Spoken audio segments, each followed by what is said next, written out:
தற்போது கிடைக்கப்பெற்ற முக்கிய தகவல், கூட்டணியை அறிவித்தார் ஓபிஎஸ். அரசியலில் ஏற்பட்ட திடீர் பரபரப்பு. நண்பர்களே, நம்ம போடக்கூடிய வீடியோக்கள் உங்களுக்கு பிடிச்சிருக்கு அப்படின்னா லைக் அண்ட் சப்ஸ்கிரைப் பண்ணிக்கங்க.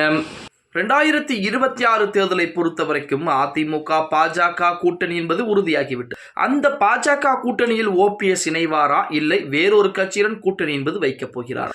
ஓபிஎஸ் புதிய கட்சியை ஆரம்பிக்க போகிறாரா அல்லது வேறு ஏதேனும் முக்கிய முடிவுகளை எடுக்க போகிறாரா? அரசியலிலே பரபரப்பு என்பது ஏற்பட்டிருக்கிறது. ஓபிஎஸ் அடுத்து என்ன அறிவிப்புகளை கொடுக்க போகிறார் என சொல்லி செய்திகள் தான் வெளிவந்து கொண்டிருக்கே தவிர, மக்களோ அல்லது அவருடைய ஆதரவாளர்களோ அதிமுகவினரோ யாரும் பரபரப்பாகவே கிடையாது அப்படின்னு தான் சொல்லியாகும். ஏன்னா ஓபிஎஸ்ஐ யாருமே தற்சமயம் கண்டுகொள்வதே கிடையாது அப்படின்னு தான் சொல்லியாகும். இப்படிப்பட்ட ஒரு சூழலில் 2026 சட்டமன்ற தேர்தலை முன்னிட்டு ஓபிஎஸ் புதிய கூட்டணியை அறிவிக்க குறிக்கிறார் அப்படிங்கிற மாதிரி செய்திகள் என்பது வெளியாகி கொண்டிருக்கிறது அப்படின்னே கூட சொல்லலாம்.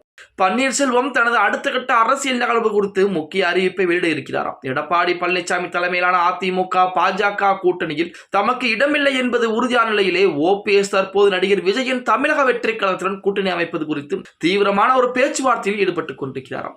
இதற்காக அவர் 20 தொகுதிகள் வரை கோரிக்கை வைத்துள்ளதாகவும் தமிழக வெற்றி கழகம் தரப்பில் 15 தொகுதிகள் வரை ஒதுக்க முன் வந்துள்ளதாகவும் தகவல் என்பது வெளியாகி இருக்கிறது. இவர் 20 தொகுதிகளை கேட்கவும் தமிழக வெற்றி கழகம் 15 தொகுதிகளை கொடுக்க தயாராக இருக்காங்க. அந்த 15 தொகுதிகளில் வேட்பாளர்களை யாரை நிறுத்துவார் நமது ஓபிஎஸ்? அப்படி வேட்பாளரை நிறுத்தினால் அவர்களுக்கு செலவு செய்ய வேண்டுமே, ஓபிஎஸ் செய்வாரா அப்படிங்கிறது மிகப்பெரிய ஒரு கேள்விக்குறி.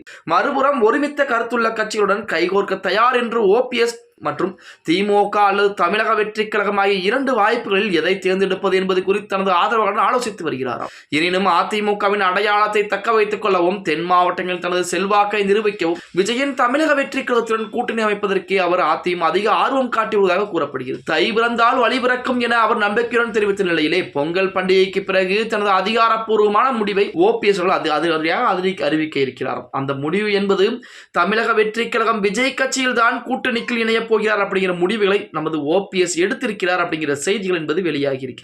ஓபிஎஸ் 20 தொகுதிகளை கேட்கிறார். அதிலே 15 தொகுதிகளை நமது தமிழக வெற்றி கழகம் கொடுப்பதற்கு தயாராக இருக்கிறார். செங்கோட்டையில் அங்கே இருக்கிறார். அதன் காரணமாக பேச்சுவார்த்தை எல்லாம் முடிக்கப்பட்டது. அந்த 15 தொகுதிகளில் ஒரு தொகுதியிலே ஓபிஎஸும் அவருடைய மகன் ஒரு தொகுதியிலும் வைத்திலிங்கம் ஒரு தொகுதியிலும் நின்று விடுவார்கள்.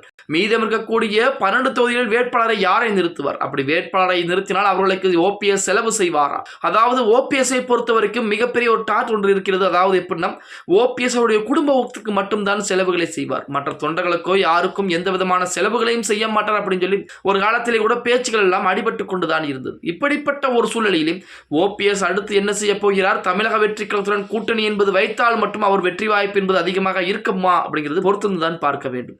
2026 சட்டமன்ற தேர்தலிலே ஓபிஎஸ் உடைய தாக்கம் என்பது எந்த அளவுக்கு இருக்கும் அப்படிங்கிறத பொறுத்து பார்க்கலாம். ஓகே गाइस, வீடியோ பிடிச்சிருந்தா லைக் அண்ட் சப்ஸ்கிரைப் பண்ணிக்கங்க. அப்படி இந்த வீடியோ ஃப்ரெண்ட்ஸ் அண்ட் ஃபேமிலிக்கும் ஒரு ஷேர் பண்ண மறந்துடாதீங்க.